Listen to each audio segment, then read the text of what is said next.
సినిమాలు టాలీవుడ్ ను ఏలుతున్నాయనేది ఎప్పటినుంచో వినిపిస్తున్న మాట. టాప్ హీరోలు కూడా కమర్షియల్ సినిమాలతోనే బండి లాగుతున్నారా? Out of the box experiment ఎందుకు చేయడం లేదు? ఫార్ములా సినిమాలనగానే సౌత్ లో ఇప్పటికీ గుర్తుకొచ్చే పరిశ్రమ టాలీవుడ్డే. ఓ ముగ్గురు నలుగురు దర్శకులు ప్రయోగాలు చేస్తున్నారని, మన పరిశ్రమేదో అప్డేట్ అయిపోయిందని చెప్పడానికి లేదు. టాప్ హీరోలకు ఫార్ములా కథలు లేనిదే బండి నడవని పరిస్థితి. సీనియర్ హీరోలంతా ఆల్మోస్ట్ ఈ ఫార్ములాతోనే దశాబ్దాల నుంచి బొమ్మ చూపించేస్తున్నారు. తెలుగులో ఈ మధ్య కాలంలో కాన్సెప్ట్ ఓరియంటెడ్ ట్రెడిషనల్ ఫిల్మ్స్ కు ఎంతో కొంత ఆదరణ దక్కుతుంది. ఇక్కడ కలెక్షన్స్ ఎంత వచ్చాయి అనే విషయాన్ని పక్కన పెడితే ప్రశంసలు ఏ మేరకు అనేది పాయింట్అవుట్ అవుతుంది. కాకపోతే ఈ తరహా సినిమాలు కుర్ర హీరోలకు వర్కౌట్ అవుతున్నట్లు పెద్ద హీరోలకు వర్కౌట్ కావడం లేదు. సీనియర్ హీరోలైతే ఈ తరహా సినిమాలు చేయమంటే చేయంపో అంటున్నారు. గతంలో ఆ తరహాలో అటెంప్ట్ చేసినా ఏ మేర చేతులు కాల్చుకున్నారో ఆయా హీరోల అభిమానులకు బాగా గుర్తుంది. అందుకనే ఏం చేసినా సినిమాలో ఓ పార్ట్ గానో డ్యూయల్ రోల్ గెటప్ లో మరో పాత్రను డీసెంట్ గా పద్ధతిగా చూపించే ప్రయత్నం చేస్తున్నారు. టాలీవుడ్ ఆడియన్స్ నిత్యం కమర్షియల్ ఫిల్మ్స్ కే ప్రయారిటీ ఇస్తారని చెప్పడానికి లేదు. కథ కన్విన్సింగ్ గా ఉంటే ట్రెడిషనల్ టచ్ ఇచ్చిన సినిమాలకు ప్రయారిటీ ఇస్తున్నారు.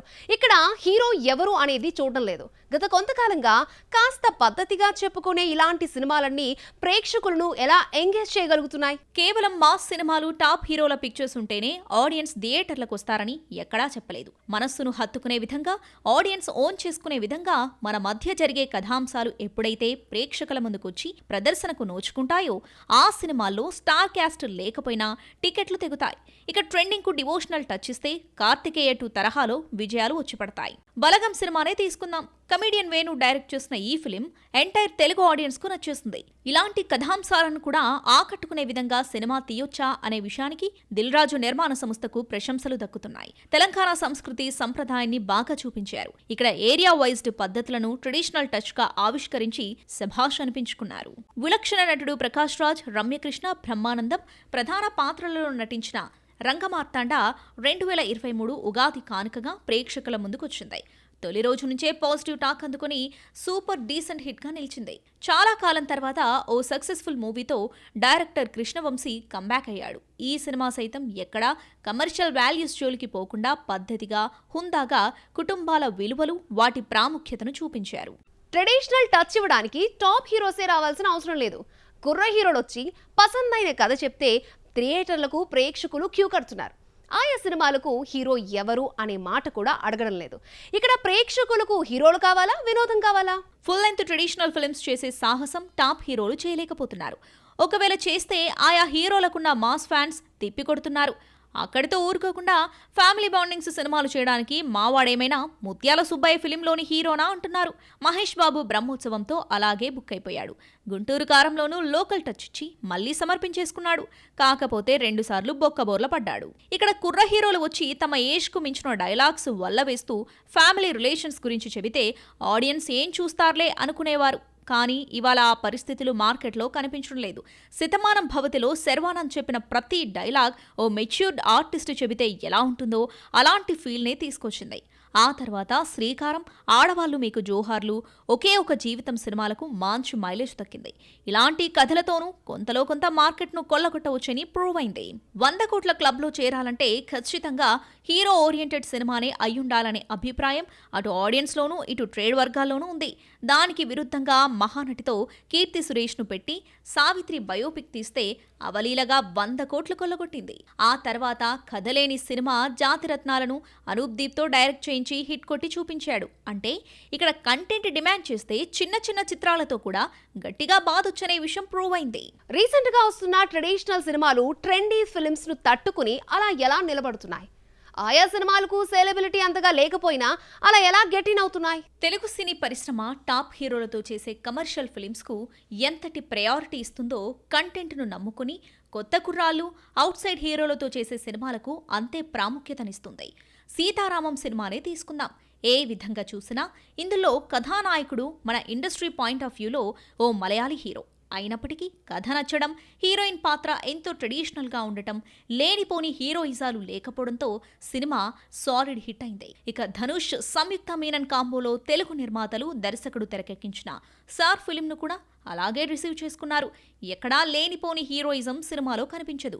టోటల్ సినిమా డీసెంట్ వాల్యూస్తో ముందుకు మూవ్ అవుతుంది. ఈ తరహా సినిమాలకు ఆదరణ ఏమొస్తుందిలే అనుకున్న వారికి మంచి ధమ్కి పడింది. ఇలాంటి పిక్చర్స్ ని ఆదరిస్తామని తంబీలతో పాటు తెలుగు ప్రేక్షకులు ప్రూవ్ చేశారు. కథలో విషయం ఉంటే ఎలాంటి సినిమానైనా ఆదరిస్తారని చెప్పడానికి మరో బెస్ట్ ఎగ్జాంపుల్ చీలాసౌ. ఏమాత్రం ఇమేజ్ లేని కుర్ర హీరో సుశాంత్ ఈ ఫిలింతో ఫ్యామిలీ హిట్ను అందుకున్నాడు. రాహుల్ రవీంద్రన్ డైరెక్ట్ చేసిన ఈ ఫిలింలో రుహానీ శర్మ టైటిల్ రోల్ పోషించింది.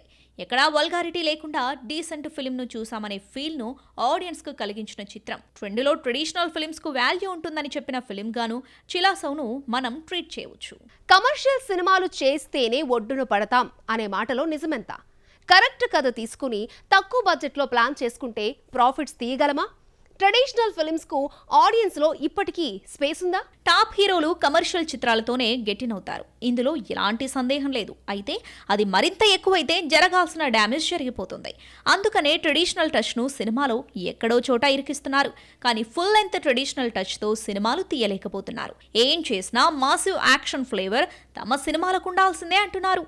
కుర్ర హీరోలకు sensitive themes, concept oriented films బాగా వర్కౌట్ అవుతున్నాయి. అయితే హై బడ్జెట్ ఫిల్మ్స్ జోలికి పోకుండా ఉన్నంతలో సినిమాను తీస్తే ప్రాఫిట్స్ కూడా చూస్తున్నారు. ఒకే ఒక జీవితం ఇలాంటి సినిమానే.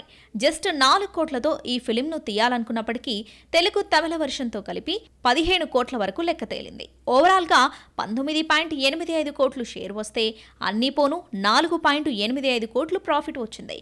బాల్యంలో మిస్ అయిన తల్లి ప్రేమను టైం మిషన్ సాయంతో తిరిగి గతంలోకి వెళ్లి చూసుకునే కథానాయకుడిగా శర్వా అద్వితీయంగా నటించాడు.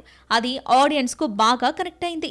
ఇవనే కాదు, ట్రెడిషనల్ టచ్ తో తీసే ఎన్నో సినిమాలకు హీరోయిజం చూడకుండానే ఆదరణ లభిస్తూ ఉంటుంది. మిడ్ రేంజ్ హీరోలు ప్రేక్షకుల్లో పాజిటివ్ సైన్ కోసం తమకొచ్చిన డ్యూయల్ రోల్స్ లో ఓ పాత్రను సిచ్యువేషన్ డిమాండ్ కోసం కంప్లీట్ ఫ్యామిలీ మ్యాన్ గా చూపిస్తూ ఉంటారు.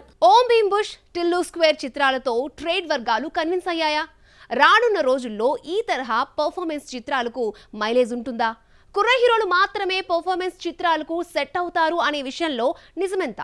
ఓం భీమ్ బుష్, టిల్లు స్క్వేర్ చిత్రాలు సాధించిన విజయాలతో దర్శకుల్లో కొత్త ఆలోచనలు రేకెత్తాయి. టాప్ హీరోల కాల్ షీట్స్ వచ్చే వరకు వెయిట్ చేయడం కంటే కన్విన్సింగ్ గా అనిపించే కథలను ఆసక్తికర కథనాలతో కుర్ర హీరోలతో తెరకెక్కిస్తే వాటికి హీరోయిజం చూడకుండా ఆడియన్స్ రిసీవింగ్ దక్కుతుందని అర్థమైంది. ఇటు ఇండస్ట్రీ వర్గాలు కూడా కంటెంట్ నమ్ముకొని తక్కువ బడ్జెట్ తో ఫిలిమ్స్ తీస్తే ఖచ్చితంగా వర్కౌట్ చేసుకోవచ్చనే సూక్ష్మాన్ని తెలుసుకున్నాయి. అందుకు తగ్గట్లుగానే ట్రెండింగ్ లో ఉండే యూత్ ఓరియంటెడ్ చిత్రాలను తక్కువ బడ్జెట్ తోనే తెరకెక్కించేస్తున్నాయి. ఇక్కడ ఏ హీరోలైతే నిత్యం సోషల్ మీడియాలో మీమ్స్ తో హల్చల్ చేస్తూ ఉంటారో వారికి ఫస్ట్ ప్రిఫరెన్స్ దక్కుతుంది. సిద్ధు జొన్నలగడ్డ, టిల్లు సిరీస్ కంటిన్యూ కావడానికి కారణం ఇదే. కల్ట్ క్లాసిక్స్ తీసే స్టేజ్ లో ఇండస్ట్రీ లేకపోవచ్చు. కంప్లీట్ ఫ్యామిలీ ఆడియన్స్ కూర్చొని చూసే సినిమాలు తీస్తే థియేటర్ల రద్దీ మరింతగా పెరగవచ్చు. ఎందుకంటే ఇక్కడ ఫ్యామిలీ ఆడియన్స్ కు వచ్చిన సినిమాలకు టికెట్లు ఎక్కువగా తెగుతాయి. సీరియస్ గా 100 కోట్లు ఖర్చు పెట్టిన ప్రతి సినిమాకు సేలబిలిటీ ఉంటుందనే గ్యారంటీ లేదు. అందుకనే అటువైపు రిస్క్ చేయలేని నిర్మాతల్లో బడా బ్యాచ్ సైతం ఇటువైపుగా వచ్చి కంటెంట్ సినిమాలతో నిత్యం ఎంతో కొంత క్యాష్ చేసుకుంటూ ముందుకు పోతున్నారు.